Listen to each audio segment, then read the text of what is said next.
বিসমিল্লাহির রহমানির রহিম।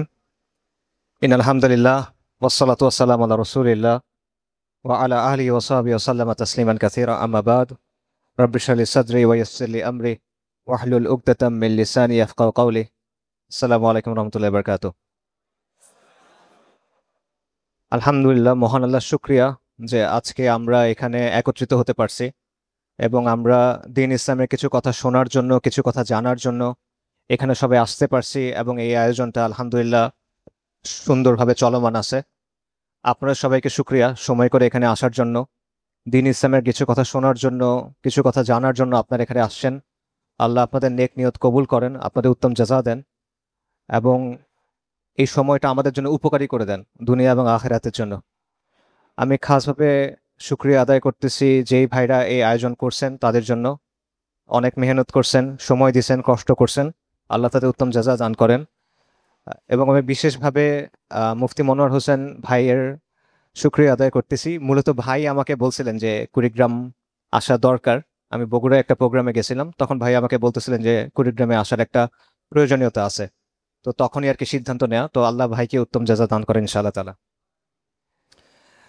আজকে আমি আপনাদের যে আলোচনাটা করব, আমি আপনাদের তিনটা দায়িত্বের কথা বলবো, দুটা বাস্তবতার কথা বলবো, আর একটা জিনিসের জন্য অনুরোধ করব বা আহ্বান করব। ঠিক আছে? তিনটা দায়িত্ব যেটা আমাদের সবার জন্য, দুটা বাস্তবতা যেটা আমাদের সবার জন্য, আর একটা আহ্বান বা অনুরোধ যেটা আমার পক্ষ থেকে আপনাদের জন্য। কিন্তু সেই প্রশ্নটায় যাবার আগে, সেই আলোচনাটায় যাওয়ার আগে একটা জিনিস একটু প্রশ্ন করা দরকার। সেটা হলো, আমাদের কি এই দিনের জন্য কাজ করা প্রয়োজন কিনা? আমরা এখানে আসছি দিনের ব্যাপারে জানার জন্য, নিজের সময়টা ভালোভাবে ইউজ করার জন্য, এবং আমরা সবাই এটা নিয়ে কনসার্ন যে আমাদের আখিরাতে কি হবে, আল্লাহ আযজা ওয়া জাল্লার সামনে যখন আমরা যাব তখন আমাদের কি অবস্থা হবে। কিন্তু পাশাপাশি একটা হলো ব্যক্তিগত পর্যায়ে আমি আমার নিজের আখিরাতের জন্য কাজ করতেছি, এটা ঠিক আছে, কিন্তু এর বাইরে দ্বীন ইসলামের জন্য আমার কোনো দায়িত্ব আছে কিনা, দ্বীন ইসলামের জন্য আমার কাজ করার প্রয়োজন কিনা। নাকি আমরা শুধুমাত্র লা ইলাহা ইল্লাল্লাহ বলবো এবং সেটা যথেষ্ট হবে, শুধুমাত্র আমরা বলবো যে আমরা ঈমান আনছি এবং সেটা আখিরাতে আমাদের নাজাতের জন্য যথেষ্ট হয়ে যাবে। কোনটা? শুধুমাত্র বললে যথেষ্ট হবে কিনা ভাই? এটা কে বলছেন? এটা আল্লাহ আযজা ওয়া জাল বলছেন। সূরা আনকাবুতে আল্লাহ বলছেন, আলিফ লাম মিম আহাসিবান নাসু আইয়ুতরাকু আইয়াকুলু আমান্না ওয়া হুম লা ইফতানুন। মানুষ কি মনে করছে যে তারা বলবে যে আমরা ঈমান আনছি এবং সেটা তাদের জন্য যথেষ্ট হয়ে যাবে, তারা অব্যাহতি পেয়ে যাবে? ওয়ালাকাদ ফাতান্নাল্লাযীনা মিন ক্বাবলিহিম, আমি তাদের পূর্ববর্তীদের অবশ্যই পরীক্ষা করছি। এবং আল্লাহ কি পরীক্ষা করছেন? আল্লাহ দেখে দিছেন কারা সত্যবাদী এবং কারা মিথ্যাবাদী। অর্থাৎ আমরা শুধুমাত্র মুখে বলবো যে আমরা ঈমান আনছি, আমরা শুধুমাত্র মুখে বলবো যে হ্যাঁ আমি মুসলিম, আমরা শুধুমাত্র মুখে বলবো যে হ্যাঁ আল্লাহ আমি আপনার উপর ঈমান আনছি, এছাড়া যথেষ্ট না। আল্লাহ আমাদের পরীক্ষা করবেন, আল্লাহ যাচাই করে নেবেন, এবং আল্লাহ এটা পূর্ববর্তীদের ক্ষেত্রেও করছেন। এটা শুধুমাত্র আমাদের জন্য বিশেষ কিছু না। সূরা আসরের কথা চিন্তা করেন। ইমাম আশ-শাফিঈ বলছেন যে আল্লাহ আযজা ওয়া জাল যদি কোরআনের মধ্যে শুধু একটা সূরা নাজিল করতেন, এই সূরা আসর, তাহলে এটা মানব জাতির জন্য যথেষ্ট হতো। ইমাম শাফিঈ রাহিমাহুল্লাহ বলছেন। সূরা আসরে আল্লাহ আমাদের কি বলছেন? ওয়াল আসর ইন্নাল ইনসানা লাফি খুসর ইল্লাল্লাযীনা আমানু ওয়া আমিলুস সলিহাত ওয়া তাওয়াসাউ বিল হাক্কি ওয়া তাওয়াসাউ বিস সাবর। নিশ্চয়ই মানুষ ক্ষতিগ্রস্ত তারা ছাড়া যাদের মধ্যে কিছু বৈশিষ্ট্য আছে। বৈশিষ্ট্যগুলো কি? আল্লাহ চারটা বৈশিষ্ট্যের কথা বলছেন। যারা ঈমান আনছে, যারা আমলে সলিহ করছে, সৎকর্ম করছে, যারা মানুষকে হকের দিকে আহ্বান করছে, পরস্পরকে হকের দিকে আহ্বান করছে, এবং যারা সবর করছে। এই তো এই চারটা কাজ। তো ঈমান আনার পরে আমলে সলিহ করতে হবে এবং হকের দিকে আহ্বান করতে হবে। এবং যখন আপনি হকের দিকে আহ্বান করবেন তখন কি হবে বলেন? তখন পরীক্ষা হবে, তখন প্রতিকূলতা আসবে। কারণ এটা ওয়ালাকাদ ফাতান্নাল্লাযীনা মিন ক্বাবলিহিম, আল্লাহ পূর্ববর্তীদের পরীক্ষা করছেন। পূর্ববর্তীদের ক্ষেত্রে এই বাস্তবতা ছিল, এই বাস্তবতা আমাদের ক্ষেত্রেও থাকবে। সো এই বিষয়টা প্রথমে মাথায় রাখা, তাহলে আমরা প্রথম পয়েন্টে যাইতে পারবো যে তিনটা দায়িত্ব যেটা আমাদের সবার জন্য, এবং এই দায়িত্বগুলো আমরা নিব কাদের কাছ থেকে? আম্বিয়ায়ে কেরাম আলাইহিমুসসালাতু ওয়াসসালামের কাছ থেকে।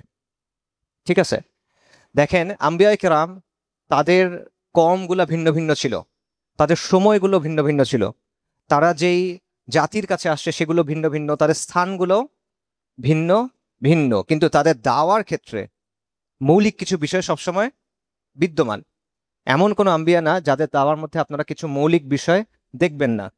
সেই তিনটা বিষয় কি? সেই তিনটা বিষয় হলো, প্রথমত তাওহিদ জানা, বুঝা, মানা এবং তাওহিদের দিকে মানুষকে আহ্বান করা।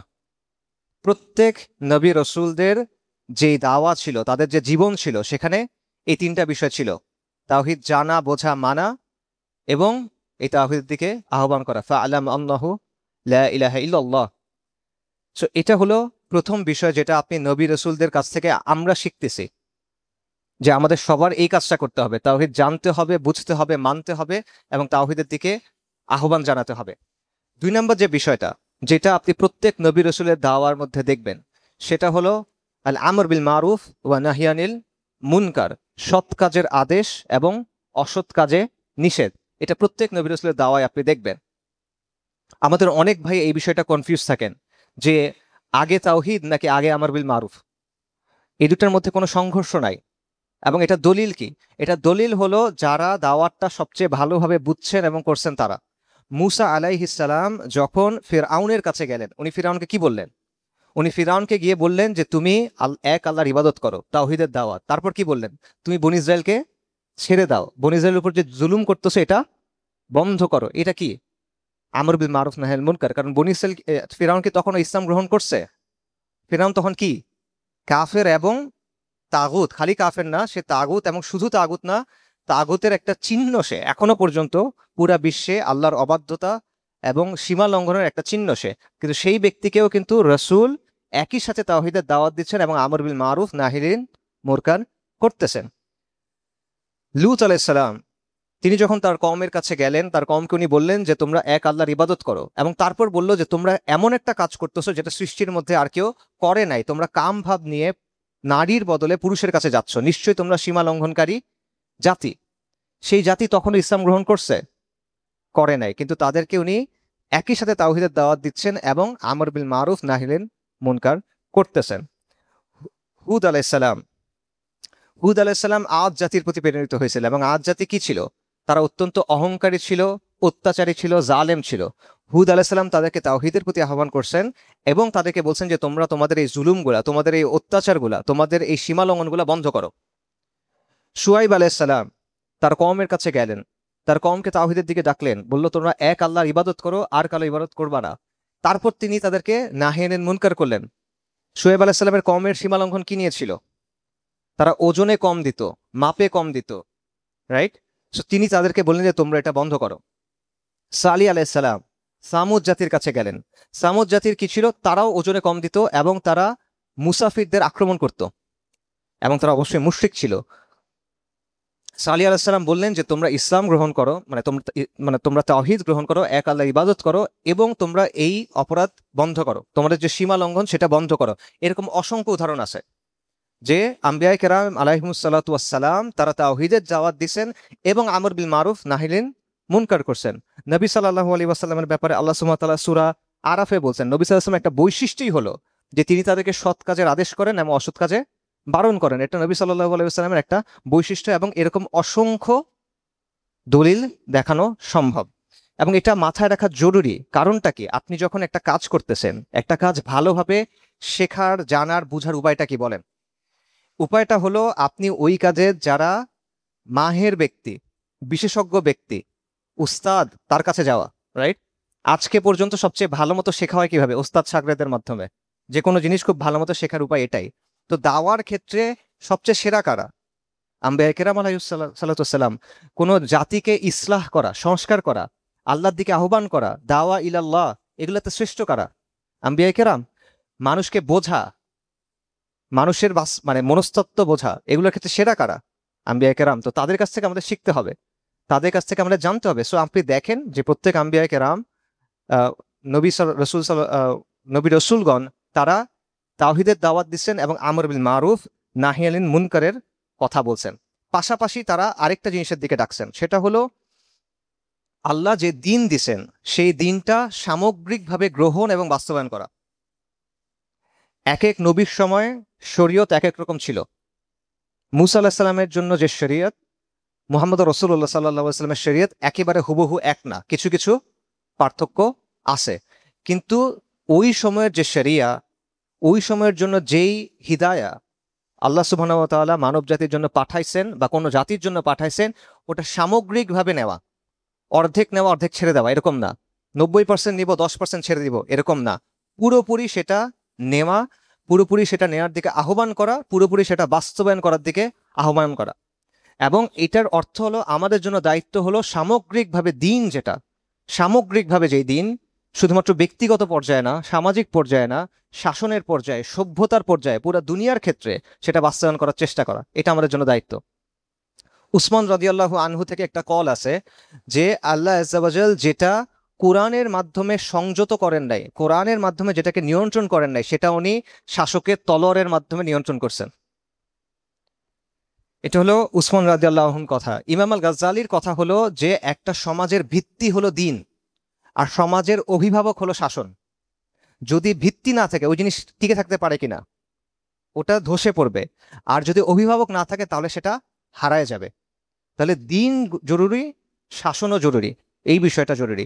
ইমাম আল গাজ্জালি আরও বলছেন যে যদি সঠিক শাসন না থাকে তাহলে দুনিয়া এবং দুনিয়ার যে বস্তু এবং মানুষের যে জীবন, এই সব কিছু নষ্ট হয়ে যাবে।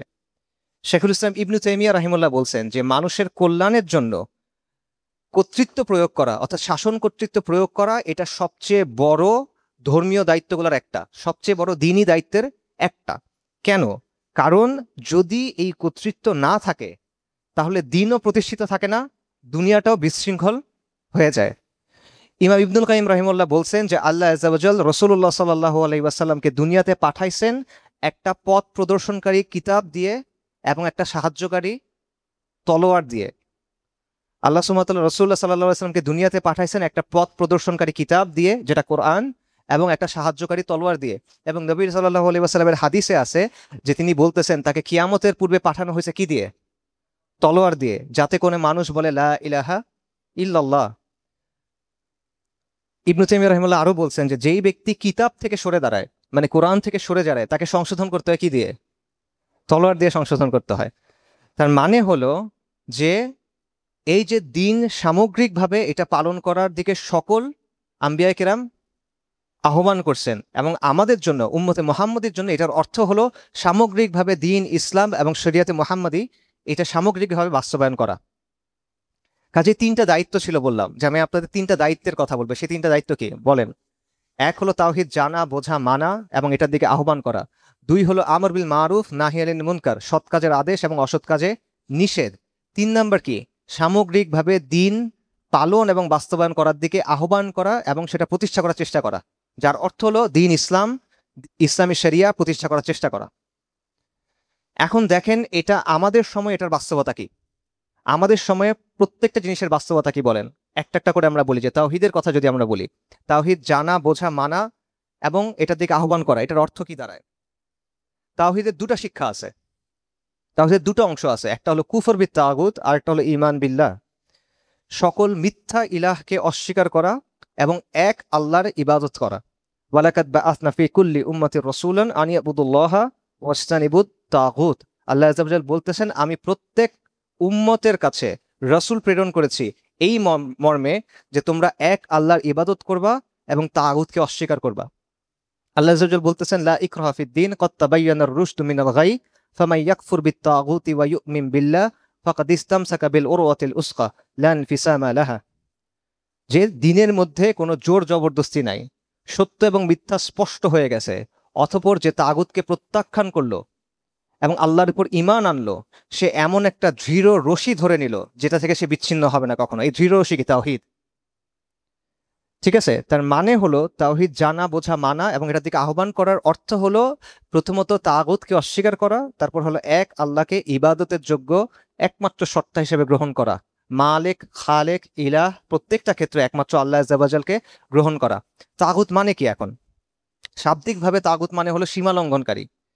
ইসলামী পরিভাষায় তাগুত মানে হলো মিথ্যা ইলাহ, এমন কেউ যাকে আল্লাহর বদলে ইবাদত করা হয়, অথবা এমন কেউ যার উপর এমন কোনো বৈশিষ্ট্য আরোপ করা হয় যেটা একমাত্র আল্লাহর জন্য খাস এবং সে এটাতে সন্তুষ্ট হয়, সে হলো তাগুত। উদাহরণ দেখেন, উদাহরণ দেখলে বোঝা সহজ হয়।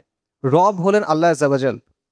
এখন ফিরাউন বলছিল আনা রব্বুকুমুল আলা, আমি হলাম তোমাদের সবচেয়ে শ্রেষ্ঠ রব, সর্বোচ্চ রব। ফিরাউন দাবি করছিল। ফিরাউন তাগুত।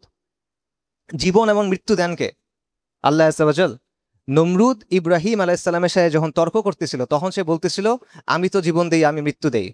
নমরুদ তাগুত। রিজিকের মালিককে আর রাজ্জাককে? আল্লাহ।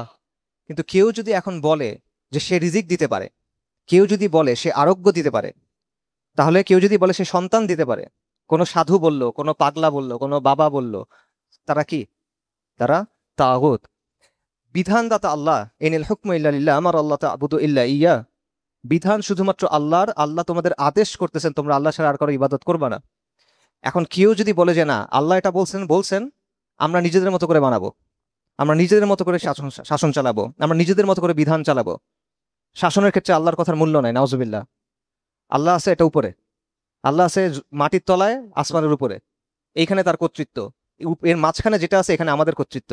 এটা যে বলতেছে সে আল্লাহর কর্তৃত্বে হস্তক্ষেপ করতেছে কিনা, করতে চাচ্ছে কিনা, পারবে না কিন্তু চাচ্ছে কিনা, সে আল্লাহর কর্তৃত্বকে চ্যালেঞ্জ করতেছে কিনা, সেটাকে অস্বীকার করতেছে কিনা, সে তাগুত। যে আল্লাহর বদলে বিধানদাতা হয়, যে আল্লাহর বদলে আইন প্রণয়ন করে, যে আল্লাহর বদলে শরীয়ত প্রণয়ন করে, তাশরী করে, ইস্তিবলাল করে, পরিবর্তন করে দেয়। আল্লাহ একটা জিনিস দিয়ে দিয়েছেন বাধ্যতামূলক, সেটা বদলে অন্য কিছু দিয়ে দিল, তারা তাগুত। মূর্তি যেগুলোর পুজো করা হয় সেগুলো তাগুত, এবং ইবলিস তাগুত। ইমাম ইবনুল কাইয়িম তাগুতের একটা ব্যাখ্যা দিয়েছেন ইলামুল মুওয়াক্কিন এই গ্রন্থে, সেটা আমি আপনাদের পড়ে শোনাই। উনি বলতেছেন তাগুত হলো এমন সবকিছু যার জন্য মানুষ আল্লাহর নির্ধারিত সীমারেখার লঙ্ঘন করে। এবং তাগুত উপাস্য হতে পারে, মাবুদ হতে পারে, তাগুত অনুসরণীয় হতে পারে, মাতবু হতে পারে, এবং তাগুত আনুগত্যের পাত্র হতে পারে।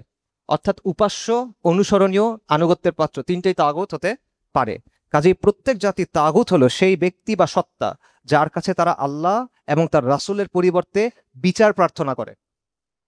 আবার শোনেন, ইমাম ইবনুল কাইয়িম বলতেছেন প্রত্যেক জাতির তাগুত হলো ওই সত্তা যার কাছে তারা আল্লাহ এবং তার রাসূলের পরিবর্তে বিচার প্রার্থনা করে, অথবা আল্লাহকে বাদ দিয়ে যার উপাসনা করা হয়, অথবা আল্লাহর পক্ষ থেকে কোনো সুস্পষ্ট প্রমাণ ছাড়াই যাকে অনুসরণ করা হয়, অথবা এমন কোনো বিষয়ে তার আনুগত্য করা হয় যেই ব্যাপারে আল্লাহর আনুগত্য করার কথা।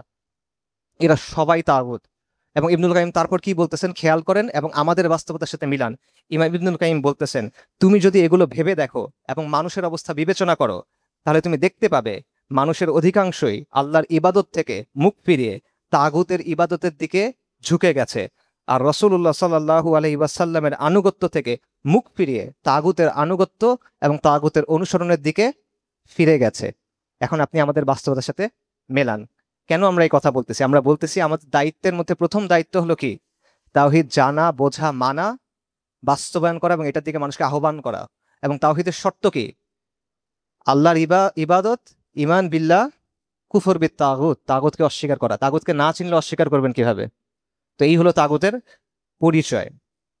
সো আমাদের সময়ের বাস্তবতা দেখেন, প্রত্যেক সময়ের ফিতনাগুলা মৌলিকভাবে এক, মৌলিকভাবে এক। ইমান এবং তাওহীদের ফিতনা এগুলা, অথবা সীমা লঙ্ঘনের ফিতনা, কিন্তু ম্যানিফেস্টেশন মানে বহিঃপ্রকাশটা একটু ভিন্ন হয়।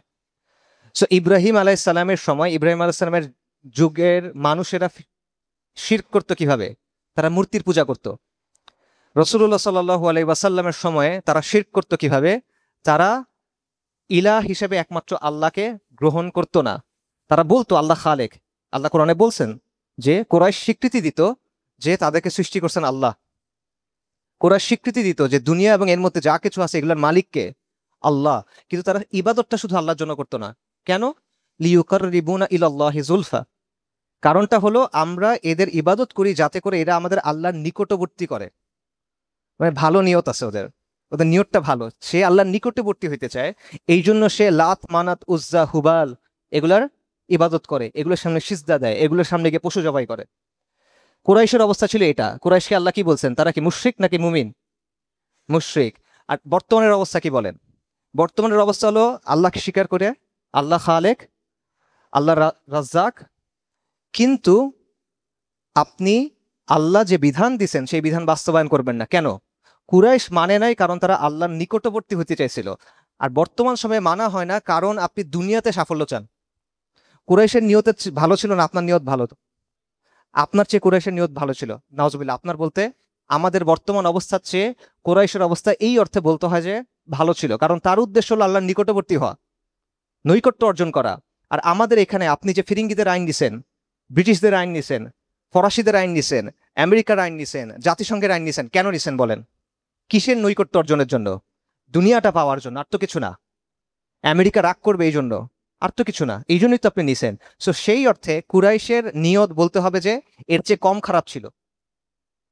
সো এই বাস্তবতাটা বোঝা, কাজেই আমাদের সময়ে এই তাওহীদের দাবিটা কি, মিল্লাতে ইব্রাহিমের দাবিটা কি, আমাদের সময়ে আপনি দেখবেন দুটা জায়গায় এখনো আগের মতো সমস্যা হয়। প্রথম সমস্যা হলো যে কিছু ব্যক্তি, জীবিত অথবা মৃত, তাদের ক্ষেত্রে এমন বৈশিষ্ট্য আরোপ করা হয় যেটা আল্লাহর জন্য সুনির্দিষ্ট। যেমন কবরের সামনে গিয়ে ওই কবরের অধিবাসীর জন্য পশু জবাই করা, তার কাছে আরোগ্য চাওয়া, তার কাছে সন্তান চাওয়া, রিজিক চাওয়া, রাইট? এরকম আপনারা শুনছেন, এক লোক মারা গেছে, তার বাড়ির সামনে বায়তুল্লাহর মতো ঘর বানায় তাওয়াফ করাইতেছে, স্পষ্ট শিরক। সো এই জিনিস কিন্তু বর্তমানে এখনো আছে, একেবারে নাই এমন না। সো এই বাস্তবতা আপনার স্বীকার করতে হবে। সো এই শিরকের বিরুদ্ধে আপনার বলতে হবে, প্রথম দায়িত্ব। পাশাপাশি আরেকটা শিরক আছে, যে শিরকটা আমি মাত্র বললাম, যে কোরাইশের শিরক ছিল সে আল্লাহকে মানছে কিন্তু ইবাদত খালি আল্লাহর জন্য করবে না। আর কেন? আল্লাহর নিকটবর্তী হইতে চায়, এই জন্য সে মূর্তির পূজা করবে। আমাদের অবস্থা হলো আমরা বলতেছি আমরা আল্লাহকে মানি, কিন্তু আমরা শরিয়া আইনে বিশ্বাসী না। নাউজুবিল্লাহ, এভাবে চলবে না, মৌলবাদ এটা, তাই না? এই অবস্থা। তো এটা কি বলেন, এটা কি? যে জিনিসটা আল্লাহর জন্য নির্ধারিত সেটা আপনি আল্লাহর কাছ থেকে সরাই আরেকজনকে দিচ্ছেন, এটা কি বলে ইসলামে? শিরক বলে এটাকে। সো এই বিষয়টা আপনার জানতে হবে, বুঝতে হবে, এবং এই ব্যাপারে কথা বলতে হবে। এটা বাদ দিয়ে আপনি অন্য সবকিছু নিয়ে কথা বলবেন, এটার কথা বলবেন না, আপনার দায়িত্ব পালন হয় নাই। সো এই ব্যাপারটা মনে রাখা জরুরি। আল্লাহ সুবহানাহু ওয়া তাআলা সূরা তাওবাতে বলছেন, ইত্তাখাযু আহবারাহুম ওয়া রুহবানাহুম আরবাবা মিন দুনিল্লাহ, যে ইহুদি এবং খ্রিস্টানদের ব্যাপারে বলা হচ্ছে যে তারা তাদের আলেমদেরকে এবং সন্ন্যাসীদের আল্লাহর পরিবর্তে রব হিসেবে গ্রহণ করছিল। এবং এই ঘটনাটা ঘটছিল, এটা একটা ব্যাখ্যা নবী সাল্লাল্লাহু আলাইহি ওয়াসাল্লাম নিজে দিছেন। এই আয়াতের তাফসীর হাদিসে আছে, রাসূলুল্লাহ সাল্লাল্লাহু আলাইহি ওয়াসাল্লাম এই আয়াতের ব্যাখ্যা দিছেন। আপনারা হাতেম তাইর নাম শুনছেন, দানবীর হাতেম তাই। হাতেম তাইর ছেলে ছিল আদি, সাহাবী আদি ইবনে হাতেম তাই রাদিয়াল্লাহু আন। তিনি যখন ইসলাম গ্রহণ করতে আসছেন তখন তার কাছে একটা ক্রুশ ছিল গলায় ঝোলানো। নবী সাল্লাল্লাহু আলাইহি ওয়াসাল্লাম বলছেন যে এই ক্রুশ তুমি ফেলে দাও, এবং তখন তিনি এই আয়াত পড়ছেন যে তারা তাদের আলেম এবং সন্ন্যাসীদের আল্লাহর পরিবর্তে রব হিসেবে গ্রহণ করলো। তখন আদি রাদিয়াল্লাহু আনহু বললেন, ইয়া রাসূলুল্লাহ, আমরা তো তাদের ইবাদত করতাম না, আমরা তো তাদের জন্য নামাজ পড়তাম না, তাদের জন্য সিজদা দিতাম না, কেন আপনি এটা বললেন? মানে এই অর্থ আর কি। তখন রাসূলুল্লাহ বলছেন, তারা কি তোমাদের জন্য হালালকে হারাম করে দেয় নাই এবং হারামকে হালাল করে দেয় নাই, এবং তোমরা কি সেটা মানো নাই? বলছে হ্যাঁ আমরা মানছি। বলছে এটা ইবাদত। রাসূলুল্লাহ সাল্লাল্লাহু আলাইহি ওয়াসাল্লামের ব্যাখ্যা আপনি আমাদের বর্তমানের সাথে মিলে দেখেন, আমাদের বর্তমানের সাথে মিলায় দেখেন এই অবস্থাটা কি। সো এই জন্য প্রথম যে দায়িত্ব, নবীদের কাছ থেকে আমরা যে শিক্ষা পাচ্ছি, আমাদের প্রথম দায়িত্ব তাওহীদ জানা, বোঝা, মানা, বাস্তবায়ন করা। সেটার জন্য প্রথমে আমাদের এক আল্লাহর ইবাদত করতে হবে এবং সব তাগুতকে অস্বীকার করতে হবে। এবং যেই শিরক আপনার সমাজে বেশি আছে বা যেই জায়গাতে তাওহীদের সাথে সাংঘর্ষিক বিষয় বেশি আছে, সেই ব্যাপারে আপনার কথা বলতে হবে। প্রথমত নিজের বুঝতে হবে, তারপর সেটা বোঝাতে হবে মানুষকে। এটা কেন করতে হবে আপনার? কারণটা হলো, নবী সাল্লাল্লাহু আলাইহি ওয়াসাল্লাম একটা হাদিস আছে, আপনারা সবাই এই হাদিস জানেন। আমি যখন জাহেল ছিলাম তখন আমি এই হাদিস জানতাম। সেটা হলো যে লা ইলাহা ইল্লাল্লাহতে যে বিশ্বাস করলো এবং এই বিশ্বাসের উপর যে মারা গেল, সে কোথায় যাবে? জান্নাতে যাবে। এবং বুখারী শরীফের হাদিস আছে, আবু যার রাদিয়াল্লাহু আন, তার সামনে নবী সাল্লাল্লাহু আলাইহি ওয়াসাল্লাম যখন এটা বলছেন উনি অবাক হয়ে গেছেন। উনি বলতেছেন, ইয়া রাসূলুল্লাহ, যদি সে চুরি করে এবং জিনা করে তাহলেও, মানে লা ইলাহা ইল্লাল্লাহ বিশ্বাস করছে এই জন্য চুরি করার পরেও, জিনা করার পরেও সে জান্নাতে যাবে? ওনার কাছে এটা অবিশ্বাস্য মনে হচ্ছে। রাসূলুল্লাহ বলছেন হ্যাঁ। আবু যার রাদিয়াল্লাহু আনহু আবারও জিজ্ঞেস করছেন, ইয়া রাসূলুল্লাহ, যদি সে চুরি করে এবং জিনা করে তাহলেও? রাসূলুল্লাহ সাল্লাল্লাহু আলাইহি ওয়াসাল্লাম বলছেন হ্যাঁ। আবু যার রাদিয়াল্লাহু আনহু তৃতীয়বার জিজ্ঞেস করছেন, ইয়া রাসূলুল্লাহ, যদি সে চুরি করে এবং জিনা করে তাহলেও? ওনার কাছে মানতে কষ্ট হচ্ছে যে চুরি করা, জিনা করা, এত ভয়ঙ্কর গুনাহ করার পরেও জান্নাতে যাবে?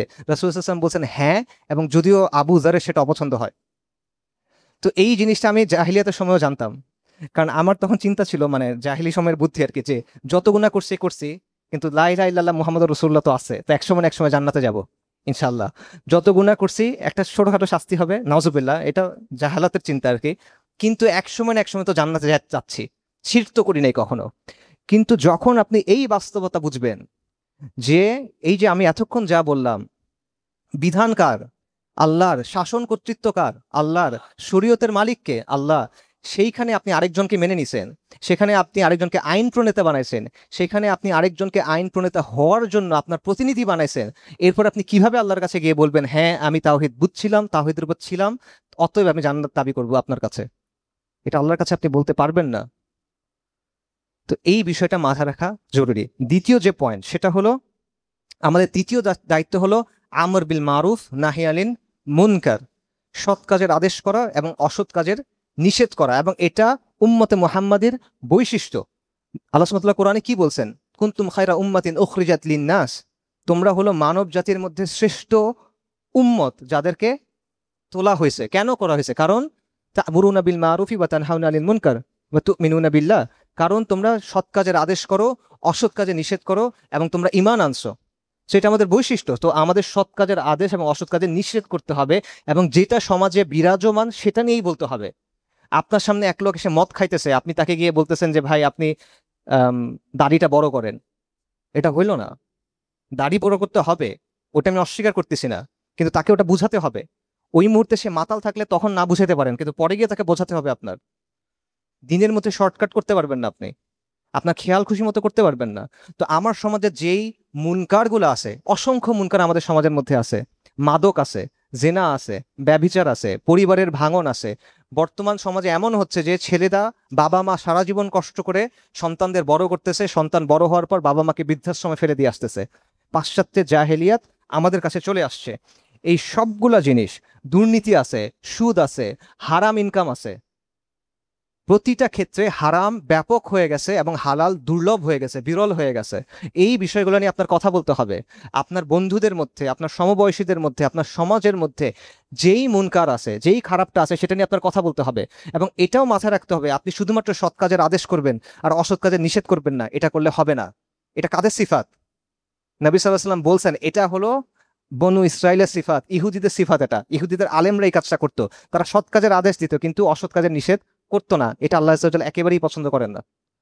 তো এই জিনিস যদি আমাদের মধ্যেও দেখা যায়, আমাদের অত্যন্ত শঙ্কিত হওয়া উচিত যে আপনি সৎ কাজের কথা বলতেছেন, মিষ্টি খাওয়া সুন্নাত এসব বলতেছেন, কিন্তু আপনার সামনে একটার পর একটা মুনকার হচ্ছে, সমাজ নষ্ট হয়ে যাচ্ছে, সেখানে আপনার কোনো ভূমিকা নাই, আপনি আপনার মতো একা রয়ে গেছেন।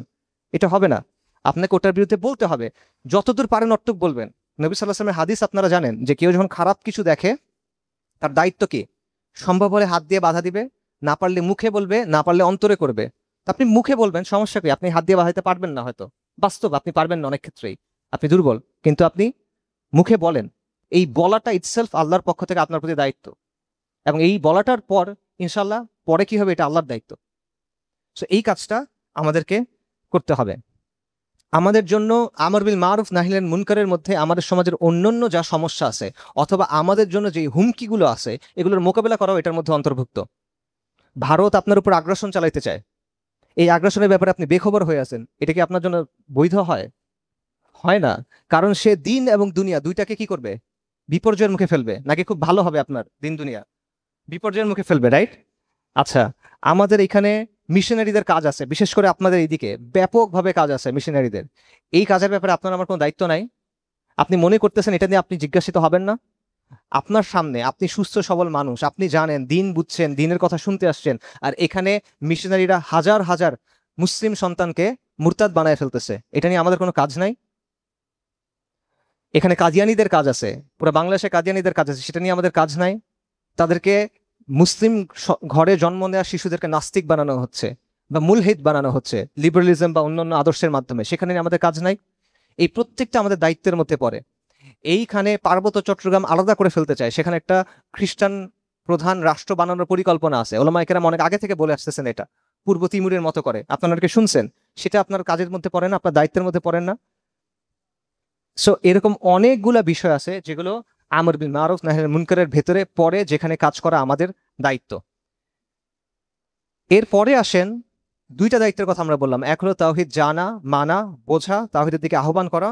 তারপর হলো আমর বিল মারুফ নাহিল মুনকার। তৃতীয় যে পয়েন্টটা নবীদের দাওয়া থেকে আমরা পাই সেটা হলো দিনকে সামগ্রিকভাবে পালন করা, বাস্তবায়ন করার দিকে আহ্বান করা, যেটা আমাদের জন্য এই দায়িত্বের অর্থ হলো দিন প্রতিষ্ঠা করার চেষ্টা করা,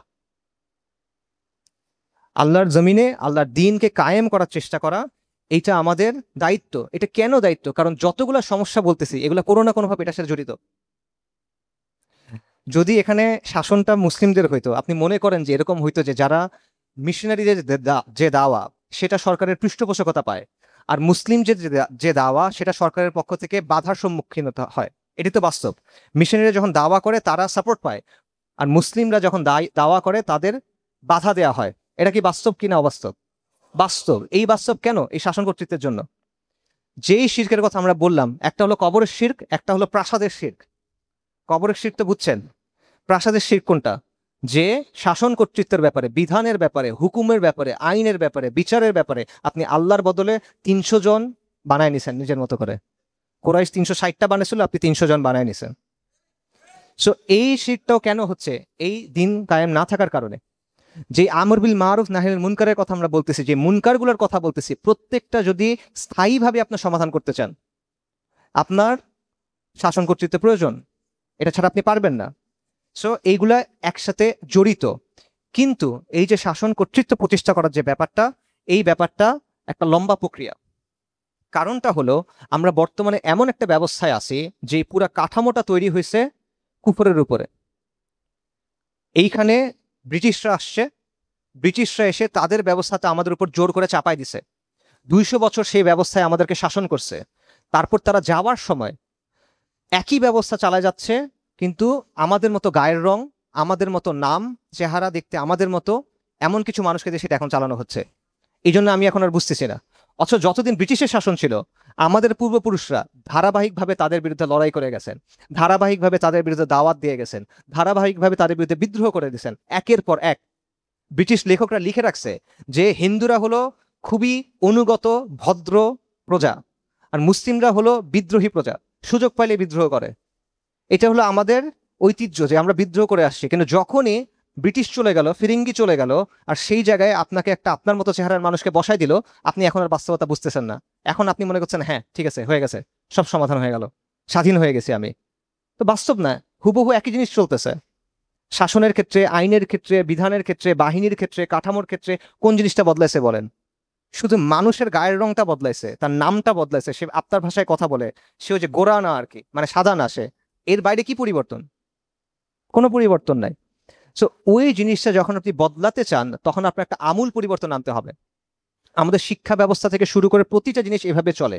একটা আপনার আমূল পরিবর্তন দরকার, যেটাকে বৈপ্লবিক রূপান্তর বলে। এবং বৈপ্লবিক রূপান্তর একটা একদিনের বিষয় না। এটা এমন না যে আপনি কালকে গিয়ে বললেন যে হ্যাঁ ঠিক আছে, এটা ইসলামী প্রজাতন্ত্র বাংলাদেশ, তার মানে এটা শরীয়ত কায়েম হয়ে গেছে। ব্যাপারটা এরকম না। এই কাঠামোটা আপনার বদলায় ফেলতে হবে। সো এই যে গায়রুল্লাহর যে নিজাম, সেটা সরাই ইসলামের যে নিজাম আনার প্রক্রিয়া বা যে ব্যাপারটা, এটা একটা বৈপ্লবিক রূপান্তর। এবং আবুল হাসান আলী নাদভী রাহিমাহুল্লাহ বলছেন মাদা খাসির আল এলাম, যেটা যে মুসলমানদের পতনে বিশ্ব কি হারালো, সেই বই উনি বলছেন যে নবী সাল্লাল্লাহু আলাইহি ওয়াসাল্লাম যে বিপ্লব আনছেন, এটা হলো একটা সভ্যতার বিপ্লব, পৃথিবীর ইতিহাসের গতিপথ পরিবর্তন করে দেওয়া বিপ্লব। তা আমরা অত বড় বিপ্লব আনতে পারবো না স্বাভাবিকভাবে, নবী যেটা পারে ওটা উম্মত পারবে না স্বাভাবিকভাবে। কিন্তু আপনার চেষ্টা করতে হবে, অন্তত আপনার এই জায়গাটাতে আপনার এই চেষ্টাটা করতে হবে, এবং এটা একদিনের বিষয় না। সো আবারও বলি যে আমি বলছিলাম আমি আপনাদের 3টা জিনিসের কথা বলবো, 3টা দায়িত্বের কথা বলবো। এটা হলো সেই 3টা দায়িত্ব। 1, তাওহীদ জানা, বোঝা, মানা, বাস্তবায়ন করা এবং এর দিকে আহ্বান করা। 2, আমর বিল মারুফ নাহিল মুনকার, সৎ কাজের আদেশ এবং অসৎ কাজে নিষেধ করা। 3, আল্লাহর দিনকে সামগ্রিকভাবে পূর্ণাঙ্গভাবে বাস্তবায়ন করার চেষ্টা করা। আপনি পারবেন কিনা এটা দরকার নাই, সমস্যা নাই। পারার ব্যাপারটা কার হাতে? আল্লাহ আযজা ওয়া জাল্লার হাতে। আপনি চেষ্টা করবেন যাতে আল্লাহর সামনে গিয়ে আপনার ওজর থাকবে।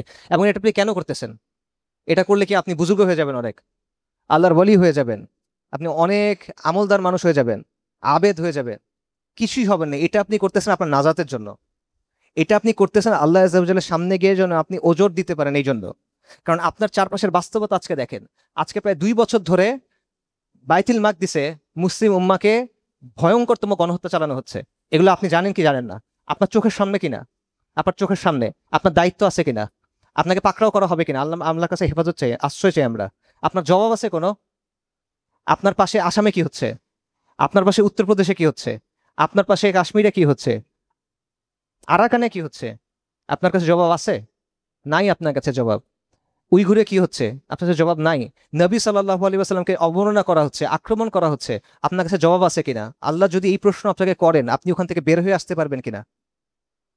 আমরা আল্লাহর কাছে আশ্রয় চাই এই বিচার থেকে, আল্লাহর পাকড়াও থেকে। আপনি আল্লাহর কাছে নাজাত পাওয়ার জন্য এটা করবেন, আর কোনো কিছুর জন্য এটা করবেন না।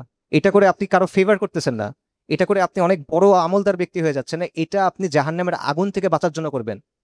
উমর রাদিয়াল্লাহু আন আবু মুসা আল আশআরীকে প্রশ্ন করছেন যে তুমি কি আশা করো যে আল্লাহ আযজা ওয়া জাল তোমার সাথে কিরকম আচরণ করবেন?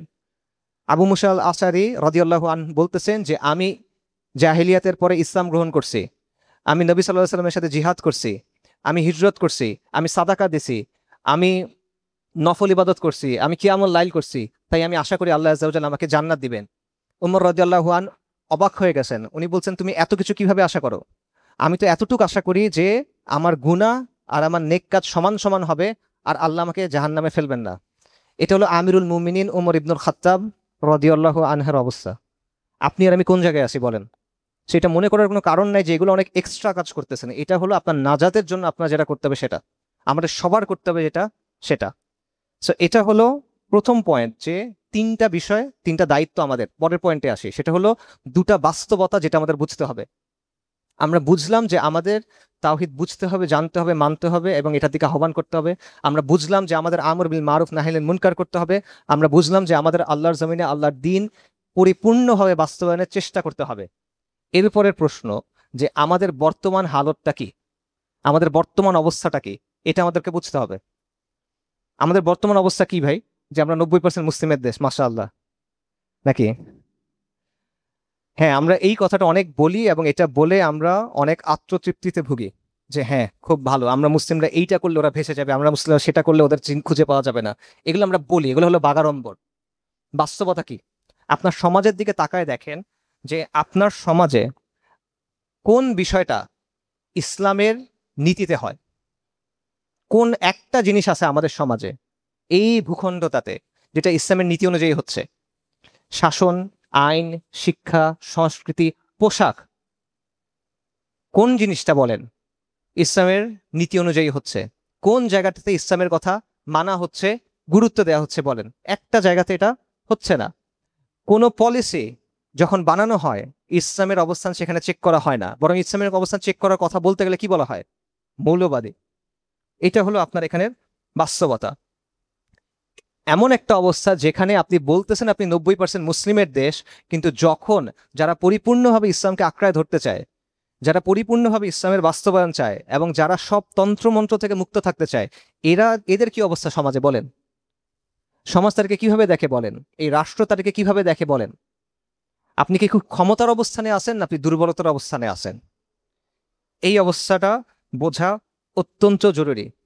আপনি যদি আপনার অবস্থা না বুঝেন, আপনি এমন সিদ্ধান্ত নেবেন যেটা ভুল হবে। হয় আপনি ওভার এস্টিমেট করবেন অথবা আন্ডার এস্টিমেট করবেন নিজের। আমাদের সমাজের অবস্থা কি দেখেন। শাপলা চত্বরে কি হয়েছিল বলেন? শাপলা চত্বরের পুরো ঘটনাটা কি?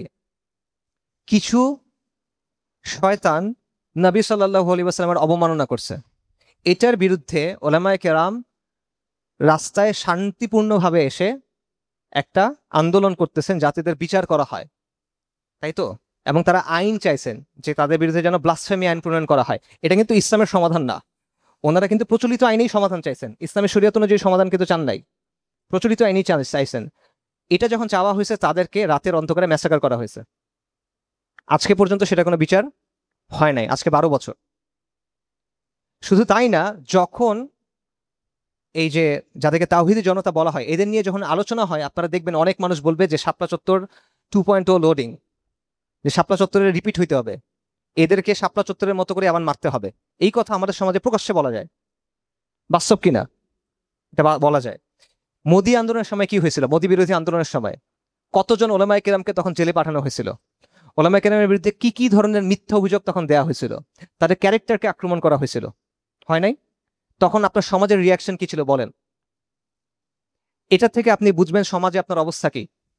আপনার সমাজে কতগুলা ঘটনা আছে যেখানে দাড়ির জন্য, হিজাবের জন্য, নিকাবের জন্য, চাকরির ক্ষেত্রে, শিক্ষার ক্ষেত্রে, প্রাতিষ্ঠানিকভাবে মুমিন ভাই এবং বোনেরা বৈষম্যের শিকার হয়েছে, গুণে শেষ করতে পারবেন না। তা আপনি কিসের 90% মুসলিমের দেশ আমাকে বলেন? আপনার অবস্থানটা এখানে কি আপনি আমাকে বলেন? 5ই অগস্টের পরে কত সমস্যা হয়েছে, কত কিছু হয়েছে, এই সমস্যার জন্য দায়ী কে? একটা জিকির শুনবেন খালি, মৌলবাদের উত্থান ঘটতেছে, মৌলবাদের উত্থান ঘটতেছে, মৌলবাদের উত্থান ঘটতেছে।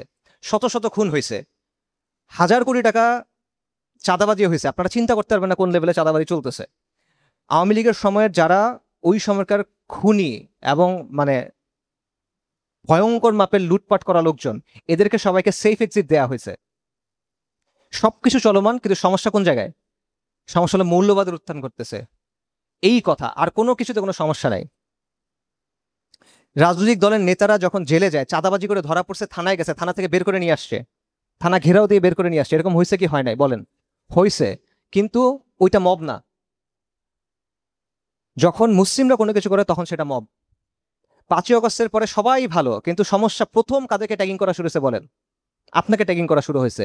প্রথম কাকে মানে বিমানবীকরণ করা শুরু হয়েছে, মানে আপনি মানুষ না, আপনি মানুষের চেয়ে নিচু কিছু একটা। এই যে মূল্যবাদী বলে বলে এই জিনিসটা কখন শুরু, কাদের বিরুদ্ধে প্রথম শুরু হয়েছে? আপনার বিরুদ্ধে প্রথম শুরু হয়েছে। প্রথম কাদের বিরুদ্ধে মিথ্যা মামলা শুরু হয়েছে? আমাদের বিরুদ্ধে শুরু হয়েছে। এটা বাস্তবতা।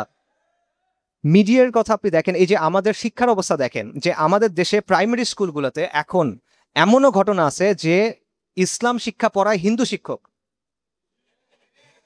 মুশরিক, সে এসে ইসলাম শিক্ষা পড়াচ্ছে মুসলমানদের সন্তানদের। এইটার কোনো সমাধানের চেষ্টা নাই। আপনি সিদ্ধান্ত নিচ্ছেন, এই রাষ্ট্র সিদ্ধান্ত নিচ্ছে যে 65,000 গান এবং নাচের শিক্ষক নেবেন আপনি, এবং এটার জন্য স্কুলে আপনি গান বাজনা এসবের তবলা, হারমোনিয়াম এসব কিনবেন। আপনার বইয়ের ইতিহাসের মধ্যে আপনি দেখেন, আপনার পূর্বপুরুষদের ঐতিহ্যের গৌরবের কোনো কথা নাই। কার কথা আছে? সূর্য সেন, ক্ষুদিরাম, প্রীতিলতা, তাদের কথা পেজের পর পেজ লেখা।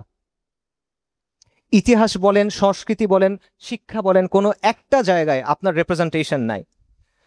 এবং আপনাকে এরপর বলা হচ্ছে যে আপনার কি করতে হবে। এই যে আপনাকে বাঙালি জাতীয়তাবাদের নামে বলা হচ্ছে যে তুমি পুরোপুরি মুসলিম হইতে পারবা না, আমরা তোমাকে ঠিক করে দিব ইসলামের কোনটা কোনটা তুমি মানতে পারবা। এর বেশি যদি তুমি ইসলাম মানতে যাও, আমরা তখন তোমাকে বলবো যে তুমি বাঙালি হইতে পারো নাই, তুমি মৌলবাদী, তুমি উগ্রবাদী। এই কথা সে এসে আপনাকে বলবে। অথবা আপনারা যদি অমুক অমুক জিনিস মানতে না পারেন, তাহলে বলা হবে যে তুমি লিবারেল না। এইটাই তো কথা। মানে আপনাকে প্রমাণ দিতে হবে যে আপনি এই সমাজে থাকার যোগ্য। তাদেরকে কিছু করতে হবে না, আপনাকে প্রমাণ দিতে হবে। আপনাকে প্রমাণ দিতে হবে শহীদ মিনারে যে, আপনাকে প্রমাণ করতে হবে স্মৃতিসৌধে যে, আপনাকে যেতে হবে পয়লা বৈশাখে পান্তা ইলিশ খেয়ে, আপনাকে প্রমাণ করতে হবে 16 ডিসেম্বর উদযাপন করে, অথবা আপনাকে প্রমাণ করতে হবে গণতন্ত্র মেনে নিয়ে। যদি আপনি এটা না করেন, তখন আপনাকে বলা হবে যে তুমি তো এখানে থাকার যোগ্য না, তোমার অধিকার নাই। এটা হলো আপনার অবস্থা। আমাদের দেশের অবস্থা হলো এটা, যে যখন আমরা বলি যে এটা আমাদের পূর্ণাঙ্গ সমাধান, একমাত্র সমাধান শরিয়া, এই শরিয়ার কথা যখন আমরা বলি, তখন এটা বিরোধিতা করা হয়, এবং বিরোধিতা প্রথমে করে ইসলামপন্থীরা, কথিত ইসলামপন্থীরা। এটা হলো আমাদের সমাজের বাস্তবতা। এটা আমাদের সমস্যা আসলে এইটা, যে আমরা যেটা হলো ইসলামের আদর্শ বিসর্জন দেওয়া, যেটা হলো ইসলামের বিধিবিধান হুকুম আহকামের সাথে মশকরা করা, সেই জিনিস করে আপনি দুনিয়ার ক্ষুদ্র একটা অংশ পাচ্ছেন, যেটা 1 বছর পর থাকবে না। সেটাকে আমরা মনে করতেছি ইসলামের বিজয়। কথা বুঝছেন?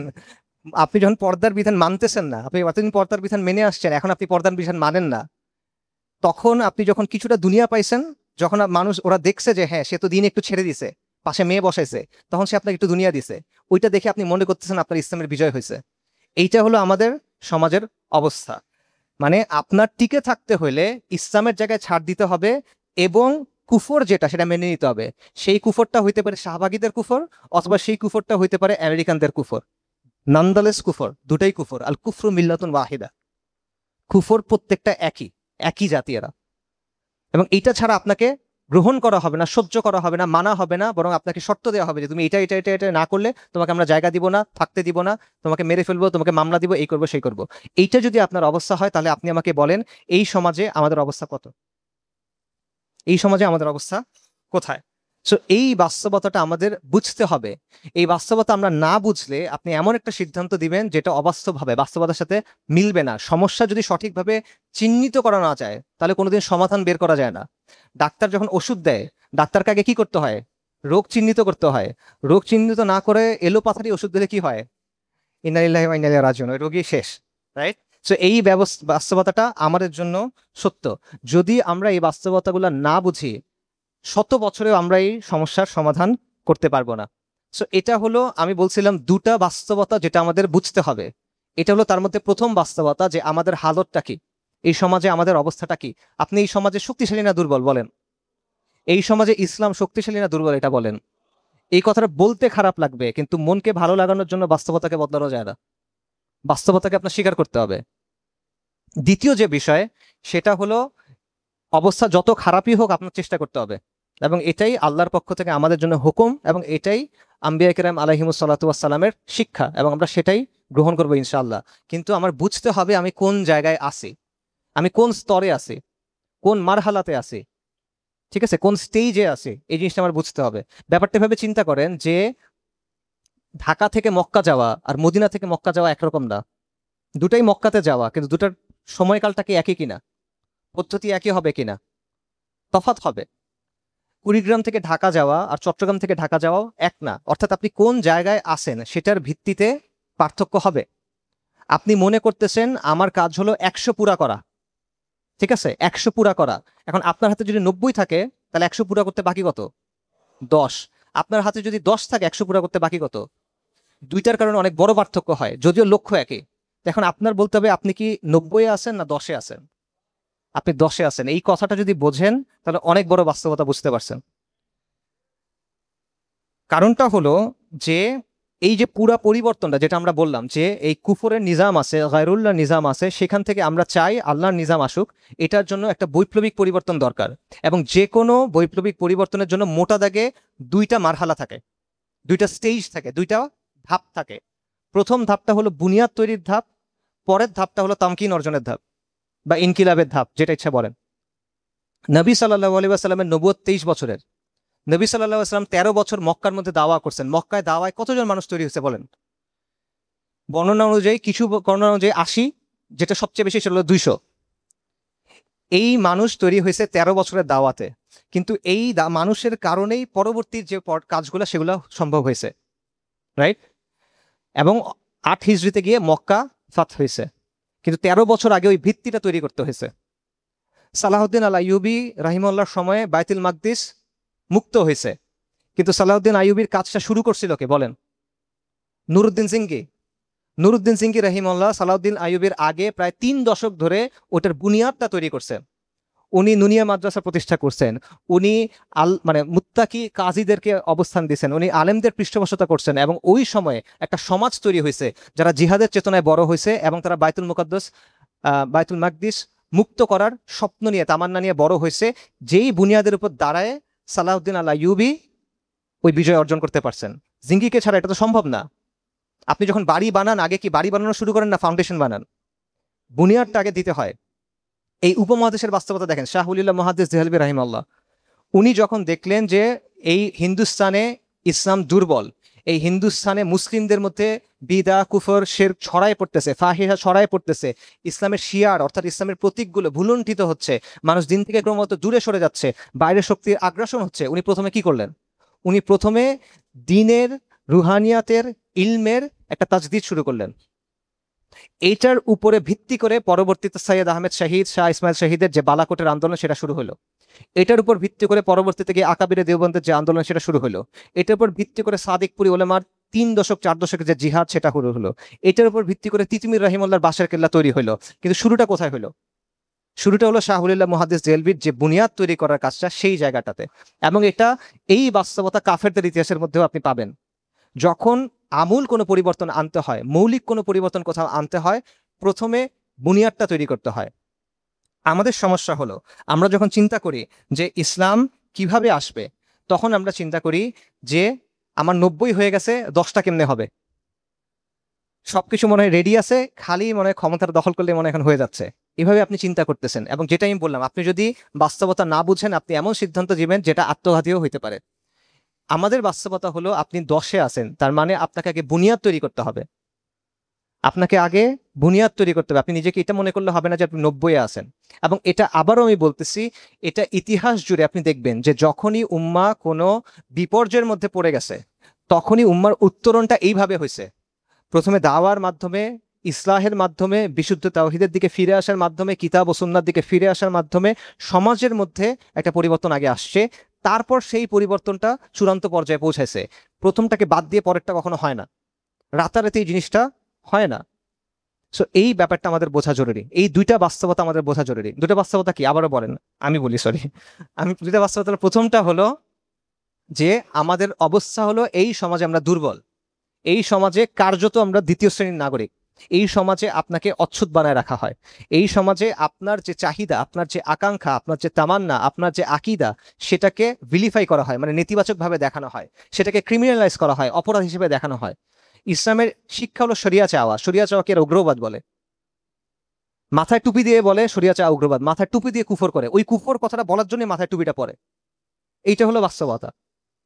দ্বিতীয় বাস্তবতা হলো এই কাজটাকে যদি দুইটা ধাপে ভাগ করেন, যে আল্লাহর জমিন, আল্লাহর দিন কায়েম করা, প্রথম ধাপটা হলো বুনিয়াদ তৈরির, দ্বিতীয় ধাপটা হলো তামকিন অর্জনের অথবা ইনকিলাবের, যে কোনো একটা বলেন। আমরা প্রথম ধাপে আছি, দ্বিতীয় ধাপে না।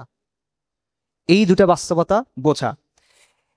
আবারও বলতেছি, এটা যদি আপনার সন্দেহ থাকে এই বিষয়গুলোর সাথে মিলায় নেন, যে বাংলাদেশে এখনো শিক্ষার ক্ষেত্রে, শাসনের ক্ষেত্রে, পলিসির ক্ষেত্রে, অর্থনীতির ক্ষেত্রে, সংস্কৃতির ক্ষেত্রে, পোশাকের ক্ষেত্রে কোনো একটা বিষয়ের ক্ষেত্রে ইসলামের মূলনীতি অনুসরণ করা হয় না। এটা যখন অনুসরণ কথা বলা হয়, অনুসরণ করার কথা, সেটাকে নেতিবাচকভাবে দেখানো হয়, মৌলবাদ বলা হয়, উগ্রবাদ বলা হয়, নানা ধরনের জিনিস বলা হয়। বাংলাদেশে যারা ইসলামপন্থী বলে নিজেদের পরিচয় দেয়, তারা ইসলামের কথা বলে না। বাংলাদেশে জনপরিসরে যারা ইসলামের কথা বলে রাজনীতি করে, এবং আমি কোনো একজনের কথা বলতেছি না, অনেকজনের কথাই বলতেছি, তাদের মধ্যে কে স্পষ্টভাবে এই কথাটা বলে যে এই যে বিষয়টা চলতেছে এটা গায়রুল্লাহ শাসন, এটা কুফরবিত্তা আগত হচ্ছে না, এবং আমাদের আবশ্যক হলো ইসলামী শরিয়ার দিকে ফেরত যাওয়া।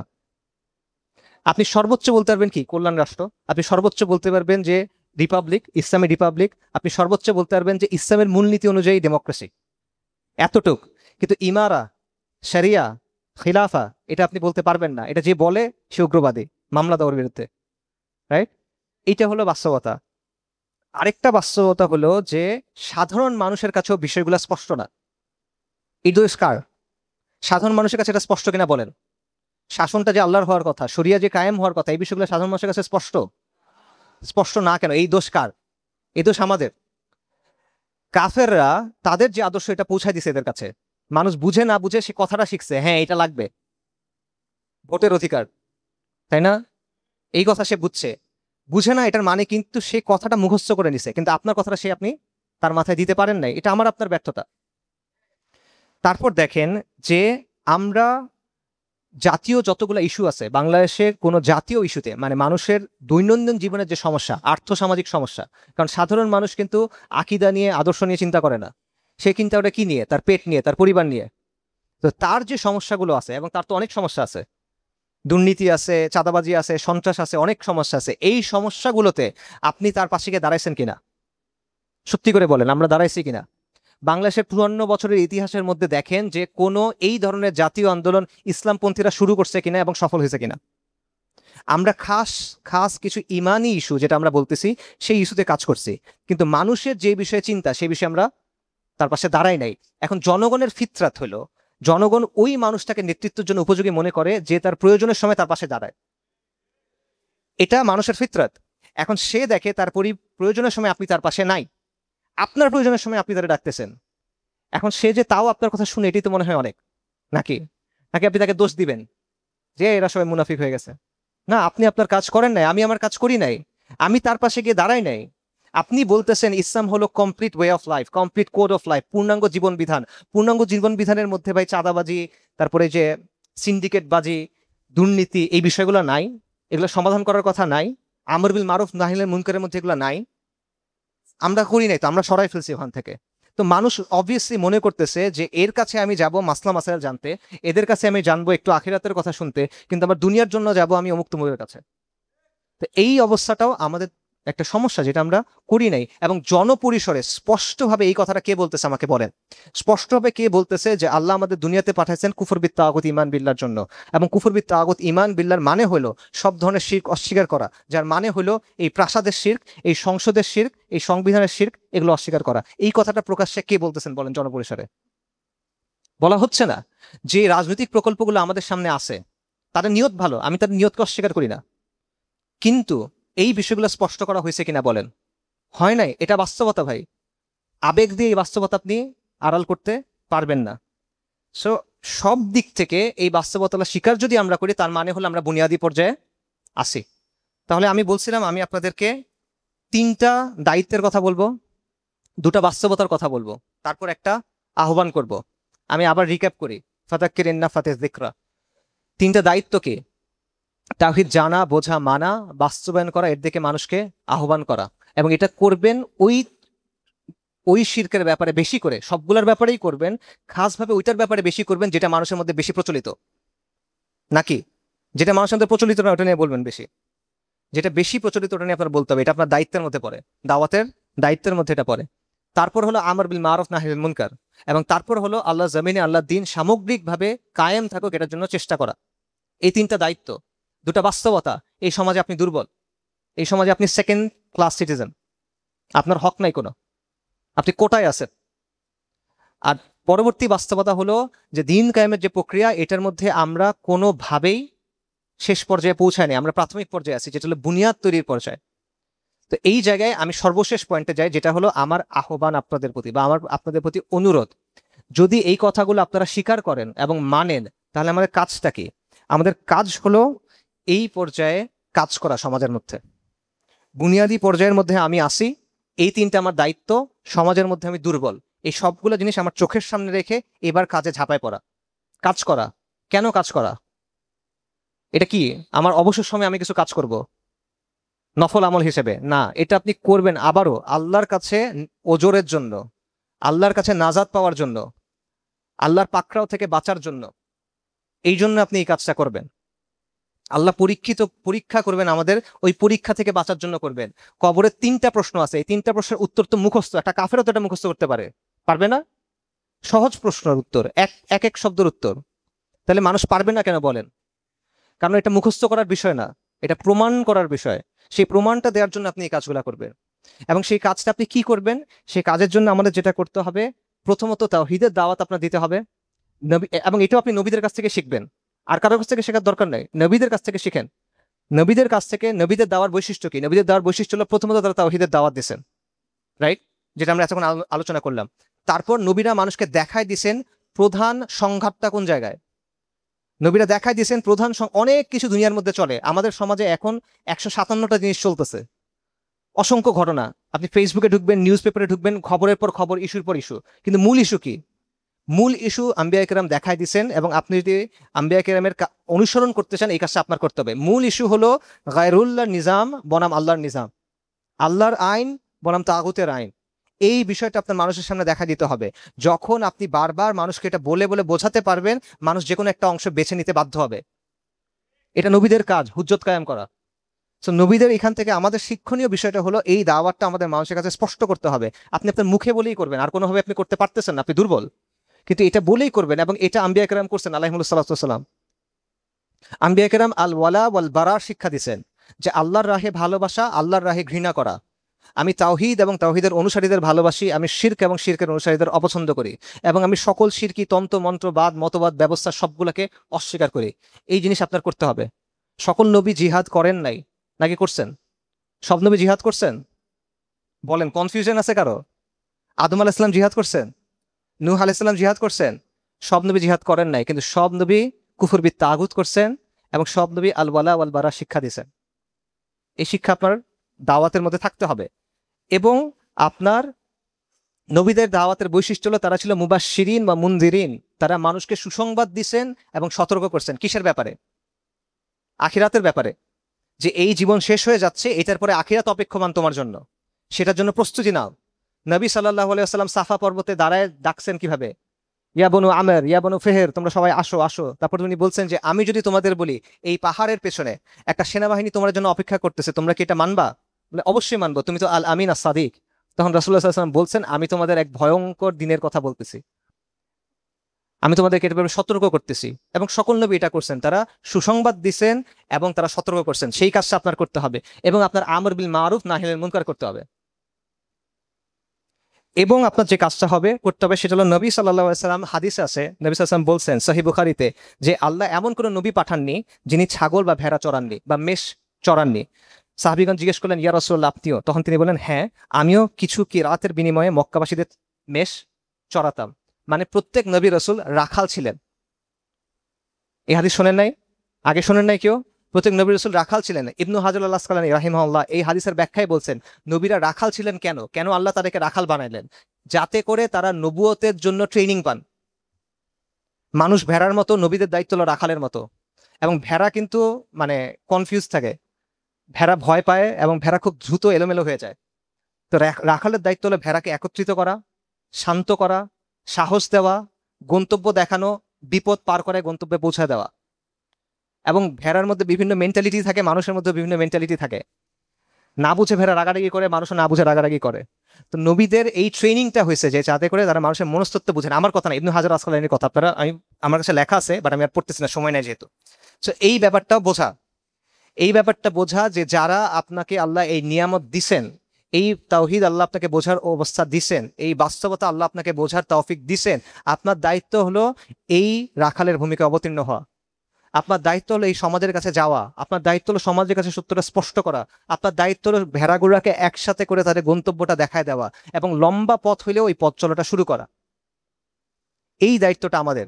এইটা আমার আপনাদের প্রতি আহ্বান যে আপনারা কাজে ঝাঁপায় পড়েন এবং আপনি অনেক বড় উদ্দেশ্য রাখেন, কিন্তু এই কাজ শুরু করেন আপনার কমিউনিটি থেকে, আপনার পাড়া থেকে, আপনার মহল্লা থেকে, আপনার পাশের বাড়ি থেকে, আপনার নিজের বাড়ি থেকে। কারণ এভাবেই মুহাম্মদ আর রাসূলুল্লাহ সাল্লাল্লাহু আলাইহি ওয়াসাল্লাম কাজ শুরু করছিলেন, এভাবেই সাহাবায়ে কেরাম রাদিয়াল্লাহু আনহুম আজমাইন কাজ শুরু করছিলেন, এভাবেই কাজ শুরু করছেন নূহ, ইব্রাহিম, মূসা, ঈসা, সবাই আলাইহিমুস সালাতু ওয়াসসালাম। নাকি এটা অস্বীকার করবেন?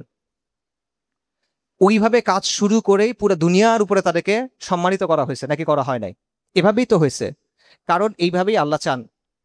এখন আপনি মনে করছেন যে আমি অনেক বড় করে একটা কাজ করব, যেমন ধরেন যখন অনুষ্ঠান করা হয়, রাইট, কেউ একটা কাজ শুরু করে, প্রথমে মনে করে যে আমি 5,000 মানুষ নিয়ে একটা অনুষ্ঠান করব। কিন্তু আকলও বলে এটা যে প্রথমে 5,000 মানুষকে দিয়ে অনুষ্ঠান করতে পারবেন না, প্রথমে হয়তো আপনি 15 জনকে নিয়ে করতে পারবেন, রাইট? তো কাজ ছোট থেকে শুরু করতে হয়, তারপর বড় করতে হয়। আমাদের সমস্যা হলো আমরা ছোটর কাজটা করতে চাই না। আমি চাইতেছি যে আমি প্রথমে পিএইচডি করব, আমি স্কুলে পড়বো না, প্রাইমারি পড়বো না, এসএসসি দিব না, এইচএসসি দিব না, অনার্স পড়বো না, মাস্টার্স পড়বো না, সরাসরি পিএইচডি করব। এটা হয় কিনা বলেন? হয় না। এগুলা পাস করতে পারলেই কেবল আপনি ওখানে যেতে পারবেন, তার আগে পারবেন না। সো আপনি যদি ইনকিলাব চান, মানে পূর্ণাঙ্গ বৈপ্লবিক রূপান্তর চান, যেই ধরনের রূপান্তর রাসূলুল্লাহ আনছিলেন, কোনো কাফেরের কথা আমরা বলতেছি না, রাসূলুল্লাহ আনছেন, যেটাকে আবুল হাসান নাদভী সহ অনেকে বলছেন যে পূর্ণাঙ্গ বৈপ্লবিক রূপান্তর তারা আনছেন, ইসলামের বিপ্লবের কথা তারা বলছেন। এই বিপ্লবটা যদি আপনি চান, আপনি রাসূলুল্লাহ সাল্লাল্লাহু আলাইহি ওয়াসাল্লামের পদাঙ্ক অনুসরণ করতে হবে। এবং সাল্লাল্লাহু আলাইহি ওয়াসাল্লাম তিনি শুরু করছেন তার ঘর থেকে, তার প্রতিবেশীদের থেকে, তার মহল্লা থেকে, পাড়া থেকে। এখান থেকে আপনার কাজ শুরু করতে হবে। এবং যদি নবী এবং আম্বিয়া কেরাম আলাইহিমুস সালাতু ওয়াস সালাম তাদের শেখানো মূলনীতি অনুযায়ী এবং সত্যকে গোপন না করে আপনি এই দাওয়ার কাজটা করেন, আপনি এই আমর বিল মারুফ নাহি আনিল মুনকারের কাজটা করেন, আপনি মানুষের কাছে যান এবং আপনি আল্লাহর প্রতি সৎ থাকেন, ইনশাল্লাহ আপনি দেখবেন সমাজের মধ্যে কয়েকটা বিষয় ঘটবে। প্রথম যে বিষয়টা ঘটবে সেটা হলো সত্য এবং মিথ্যা স্পষ্ট হইতে থাকবে। এটা আল্লাহর সুন্নাহ। আল্লাহ আযজা ওয়া জাল যখনই নবীকে পাঠাইছেন কোনো জায়গায়, হক এবং বাতিল আলাদা হয়ে গেছে। হক এবং বাতিল যখন মিলেমিশে থাকে, এটা সবার জন্য অস্পষ্ট, মানুষ এটার মধ্যে ফিতনার মধ্যে পড়ে, এবং নবীরা এসে এটা স্পষ্ট করে দেন। এবং তখন মানুষ বাধ্য হয় যে কোনো একটা বেছে নিতে, একদিকে ঈমান, একদিকে কুফর। এইবার সমাধান হবে, সেই সমাধান আল্লাহ আযাব দিয়ে আনতে পারেন, সেই সমাধান আল্লাহ হিজরতের নির্দেশ দিয়ে আনতে পারেন, সেই সমাধান আল্লাহ জিহাদের ফি সাবিলিল্লাহর মাধ্যমে আনতে পারেন। কিন্তু আগে ওই হুজ্জতটা কায়েম করতে হবে, আগে সমাজকে ভাগ করে দিতে হবে। নবী আলাইহিমুস সালাতু ওয়াস সালামের ব্যাপারে কুরাইশরা বলতো যে এই লোক অরাজকতা সৃষ্টি করে, নাউজুবিল্লাহ, এই লোক অস্থিতিশীলতা সৃষ্টি করে, এই লোক স্বামী এবং স্ত্রী, পিতা এবং পুত্র, ব্যক্তি এবং গোত্র, ভাই এবং ভাইকে আলাদা করে দেয়। বাস্তব তো। কারণ আল্লাহ আযজা ওয়া জাল আমাদেরকে বলছেন তাওহীদ এবং শিরক আলাদা থাকবে, ঈমান এবং কুফর আলাদা থাকবে, এবং মুমিন এবং কাফের আলাদা থাকবে। এই কাজটাই নবীরা করছেন, এই কাজ আপনার করতে হবে। আপনার কুফর এবং শিরক, কুফর শিরক আর ঈমান এবং তাওহীদ আলাদা করে দিতে হবে, এটা স্পষ্ট করতে হবে। এবং এইভাবে যদি আপনি কাজ করেন, ছোট থেকে শুরু করে ইনশাল্লাহ আল্লাহ এই কাজটা করে দিবেন। দ্বিতীয় যে কাজটা হবে সেটা হলো মানুষের মধ্যে এই প্রশ্নটা বারবার আসবে যে আসলেই তো আমাদের ভবিষ্যতে কি থাকবে, আমাদের ভবিষ্যতে কি আল্লাহর নিজাম থাকবে নাকি গায়রুল্লাহ নিজাম থাকবে। এখানেও সে কোনো না কোনো একটা জিনিস মেনে নিতে বাধ্য হবে, যে কোনো একটা নেক, আপনার দরকার নেই, আপনার দায়িত্ব না যে সবাইকে এদিকে নিয়ে আসা, আপনার দায়িত্বটা পৌঁছায় দেওয়া। এবং আপনি যদি এটা পৌঁছায় দেন তারা কোনো না কোনো একটা অংশের দিকে যাবে, এবং যখন তারা কোনো না কোনো একটা অংশের দিকে যাবে তখনই সমাজ উর্বর হবে এটার সমাধানের জন্য। আপনাদের চোখের সামনে উদাহরণটা হলো 2024 সালের অগাস্টে বা জুলাইতে যখন হাসিনার বিরুদ্ধে আন্দোলন হলো, আন্দোলনের যেই বিষয়টা মানুষের কাছে স্পষ্ট ছিল ওইটা সমাধান হয়েছে, যেই বিষয়টা অস্পষ্ট ছিল সেটা সমাধান হয় নাই, হবেও না। স্পষ্ট ছিল যে প্রশ্ন হলো হাসিনা থাকবে না হাসিনা যাবে, এটা ছিল মূল প্রশ্ন, এবং সবাই এই প্রশ্নে একটা না একটা অবস্থান নিছে, তাই এটা সমাধান আসছে। কিন্তু হাসিনা যাওয়ার পর কি হবে এটার উত্তর মানুষের কাছে স্পষ্ট ছিল না, এটা নিয়ে আলোচনাও ছিল না, এই কারণে এটা কোনো সমাধান আসে নাই। একইভাবে সমাজকে যখন আপনি এই প্রশ্নের উপর আনতে পারবেন যে তুই এটা জবাব দিবি, মানে তুমি কোনটা নিবা, তুমি আল্লাহর আইন নিবা না গায়রুল্লাহর আইন নিবা, যখন কি সমাজকে আপনি এই অবস্থায় আনবেন কোনো না কোনো একদিকে সমাজ যাবে। কিন্তু যদি আপনি আলোচনা না করেন, যদি আপনার সামনে না আসেন, যদি আপনি শুধুমাত্র ফজিলতের আলাপ করেন এবং মিশরিক আর সুন্নতের কথা বলেন, এই সমাধান জীবনে আসবে না। এবং মানুষের মনোজগতে এই পরিবর্তনটা আসবে। আরেকটা জিনিস হবে, যদি আপনি এই বাস্তবতাগুলো সামনে রেখে এই দায়িত্বগুলো পালন করে এবং এই আহ্বানে সাড়া দিয়ে কাজটা করেন, ইনশাআল্লাহ সেটা হলো আপনি একটা শক্তি তৈরি করতে পারবেন, যেটা হলো মানুষকে দিয়ে। শক্তির কয়েকটা উৎস আছে ইতিহাসে বা দুনিয়াতে। একটা শক্তির উৎস হলো, যেটা সবচেয়ে ভালো উৎস, সেটা হলো অস্ত্রের শক্তি। আনজালনাল হাদিদ ফিহি বাসুন শাদীদ, আল্লাহ সুবহানাহু ওয়া তাআলা বলেছেন আমি নাজিল করেছি লোহা, যাতে আছে প্রচন্ড শক্তি, রাইট? সো অস্ত্রের শক্তির চেয়ে ভালো শক্তি হয় না, কিন্তু এই শক্তি আপনার নাই, এই শক্তির রাস্তা আপনার সামনে এখন নাই। আরেকটা শক্তি হলো প্রাতিষ্ঠানিক শক্তি, সম্পদের শক্তি, প্রতিষ্ঠানের শক্তি, সরকারের শক্তি, এই শক্তিও আপনার নাই। এই শক্তিতে যাওয়ার ওয়েও আপনার জন্য নাই। এই শক্তিতে যাওয়ার শর্ত হইলো শিরক করে ঢুকো। এটা হলো এমন একটা অবস্থা যে এই বাসায় ঢুকতে হলে, এই রাস্তা দিয়ে যাইতে হলে এই মূর্তির সামনে সিজদা দিয়ে যাও। এরকম একটা হাদিস আছেন, আপনারা শুনছেন না, যে একটা মাছির জন্য এক ব্যক্তি জাহান্নামে যাবে এবং এক ব্যক্তি জান্নাতে যাবে। দুজন ব্যক্তি যাচ্ছিল একটা রাস্তা দিয়ে, এবং সেই রাস্তায় একজন তাদেরকে রাস্তা আটকাইছে, তারা একটা চেকপোস্ট দিছে আর কি, এবং তারা বলছে এখানে এই মূর্তি আছে, আমাদের নিয়ম হলো যারাই এখান দিয়ে যাবে তাদের এই মূর্তির সামনে কিছু না কিছু উৎসর্গ করতে হবে। তো দুজন ব্যক্তি বলছে আমাদের কাছে কিছু নাই, কি উৎসর্গ করবো, আমরা মুসাফির মানুষ বের হয়েছে, উৎসর্গ কি করবো? বলে যে না, কিছু না কিছু উৎসর্গ করতেই হবে। বলে আমাদের কাছে কিছু নাই। আচ্ছা ঠিক আছে, একটা মাছি উৎসর্গ করো। একটা ওরাই মাছি দিল, বলে যে এটা তুমি বলো, আমি এটা উৎসর্গ করলাম, তাহলে যেতে দিব। দুজনের মধ্যে একজন এটা করলো, তা যেতে পারলো। আরেকজন বললো আমি এটা করবো না, সে মুমিন, তাকে মেরে ফেললো। নবী সাল্লাল্লাহু আলাইহি ওয়াসাল্লাম হাদিসে বলছেন এই মাছির জন্য যেই ব্যক্তি ওই মাছি উৎসর্গ করলো সে গেল কোথায়? জাহান্নামে। আর যে মারা গেল সে গেল কোথায়? জান্নাতে। সো আপনার সামনে ওই প্রতিষ্ঠানে যাওয়ার শর্ত দিয়ে দিছে, তুমি এটা মানবা যে বিধানদাতা আল্লাহ না। এটা কি বলেন? এটা কুফর। তুমি মানবা যে বিধানদাতা অন্য কেউ। সো আপনার সামনে এই প্রতিষ্ঠানে যাওয়ার জায়গা নাই। আপনার সাথে একমাত্র শক্তির অন্য যে উৎসটা আছে, একমাত্র এই মুহূর্তে বুনিয়াদী পর্যায়ে আপনার সামনে যেই উৎসটা আছে, যে অপশনটা আছে, সেটা হলো মানুষ। এবং মানুষের শক্তিকে তাচ্ছিল্য করার কিছু নাই। মানুষের শক্তি অনেক পাওয়ারফুল শক্তি। মানুষের শক্তির কারণে এই যে আমাদের সামনে যে দানব ছিল, যাকে সবাই খুব ভয় পাইতো, এই হাসিনা নামের দানব, সেই দানব হেলিকপ্টার নামাইছে, অ্যাপাচি নামাইছে, ট্যাঙ্ক নামাইছে, সবকিছু করছে, স্নাইপার নামাই দিছে, কিন্তু তাকে পালাই যেতে হয়েছে। বাস্তবতা, কারণ লক্ষ লক্ষ মানুষ যখন রাস্তায় নেমে যায় তখন সে টিকতে পারে নাই। এবং এটা এরকম উদাহরণ পৃথিবীতে আছে। সো মানুষের শক্তিটা শক্তি, আমি এটা এই জন্য আমি বলতেছি না যে মানুষ দিয়ে সবকিছু হবে, আমি এটা বোঝানোর জন্য বলতেছি যে মানুষের শক্তিটা একটা শক্তি, এটাকে তুচ্ছ তাচ্ছিল্য কইরেন না। এই শক্তিটার বাস্তবতা আছে। অনেক বিষয়, আমর বিল মারুফ নাহিল মুনকার থেকে অনেক বিষয় আপনি করতে পারবেন মানুষের এই শক্তিকে কাজে লাগায়। এবং আপনার সামনে এখন শক্তির অন্য কোনো অপশন নাই, এই অপশনটা আছে। সো এই শক্তির উৎসটাকে ব্যবহার আপনার করতে হবে। ঠিক আছে, আমি সামারি করি এবং আমি এখানে শেষ করতেছি। আমি আপনাদের 3টা দায়িত্বের কথা বলছি, যেটা আমার এবং আপনার সবার উপরে। প্রথম দায়িত্ব হলো তাওহীদকে জানা, বোঝা, মানা, বাস্তবায়ন করা এবং এটার দিকে আহ্বান করা বাস্তবতার সাথে মিলায়। 2 নাম্বার আমর বিল মারুফ নাহি আনিল মুনকার, বাস্তবতার সাথে মিলায়। 3 নাম্বার আল্লাহর জমিনে আল্লাহর দ্বীন কায়েম করার চেষ্টা করা। 2টা বাস্তবতা। প্রথম বাস্তবতা, এই সমাজে আপনি দুর্বল, এই সমাজে আপনি সেকেন্ড ক্লাস সিটিজেন। দ্বিতীয় বাস্তবতা, আল্লাহর জমিনে আল্লাহ দ্বীন কায়েম করার জন্য আমাদের একটা আমূল পরিবর্তন দরকার। একটা বৈপ্লবিক রূপান্তর দরকার। বৈপ্লবিক রূপান্তরের যদি দুইটা মারহালা ধরে, দুইটা স্তর ধরে, দুটা ধাপ ধরে, আমরা আছি প্রথম ধাপে, বুনিয়াদি ধাপে। আমরা অনেক দূরে এখনো গন্তব্য থেকে। এই বাস্তবতা মেনে নিয়ে আপনার কাজ করতে হবে। এবং তারপর আহ্বানটা হলো, তাহলে আমরা কাজ শুরু করি আমাদের সীমিত সামর্থ্য নিয়ে, আল্লাহর উপর তাওয়াক্কুল করে, এবং আম্বিয়া কেরাম আলাইহিমুস সালাতু ওয়াসসালাম এবং মুহাম্মদ রাসূলুল্লাহ সাল্লাল্লাহু আলাইহি ওয়াসাল্লাম এবং সাহাবা কেরাম আজমাইন রাদিয়াল্লাহু আনহুম আজমাইন, তাদের সুন্নাহ অনুসরণ করে এই শিক্ষাগুলোর উপরে, যে শিক্ষাগুলোর কথা আমি বললাম, তাওহীদ, কুফর এবং ঈমানের সংঘাতকে স্পষ্ট করা, আল ওয়ালা ওয়াল বারা, সুসংবাদদাতা এবং সতর্ককারী, আমর বিল মারুফ নাহি আনিল মুনকার, এবং রাখালের যে দায়িত্ব, সেই দায়িত্ব নিয়ে আমরা কাজ শুরু করি। ইনশাআল্লাহ এই কাজটা যদি আমরা করি, প্রথমত সবচেয়ে বড় লাভটা কি? সে বড় লাভটা হলো ইখলাসের সাথে যদি আমি করি, আমি আল্লাহর কাছে ওজর দেওয়ার আশা রাখি, সুনিশ্চিত না, বাকি আমি আশা রাখি। দ্বিতীয়ত হলো এটা সমাজের মধ্যে ঈমান এবং কুফরের মেরুকরণ আনবে ইনশাআল্লাহ তাআলা। তৃতীয়ত হলো এটা মানুষের মনের মধ্যে এই পরিবর্তনটা আসবে, তাকে এই প্রশ্নের মুখোমুখি দাঁড় করায় দিবে যে আমরা আমাদের জন্য কি চাই, আল্লাহর আইনটা চাই, আল্লাহর হিদায়াত চাই, নাকি কাফেরের আইনটা চাই, তাগুতের আইনটা চাই। এবং তারপরে যেটা আমরা অর্জন করতে পারবো ইনশাআল্লাহ তাআলা, সেটা হলো আমরা একটা শক্তি তৈরি করতে পারবো, যেটা মানুষের মাধ্যমে তৈরি হবে, যেটা রাখালের ভূমিকা পালন করার মাধ্যমেই তৈরি হবে, অন্য কোনোভাবে হওয়ার সম্ভাবনা আমি আপাতত দেখতেছি না। ওয়া আখিরি দাওয়ানা আলহামদুলিল্লাহি রাব্বিল আলামিন। আসসালামু আলাইকুম ওয়া রাহমাতুল্লাহ।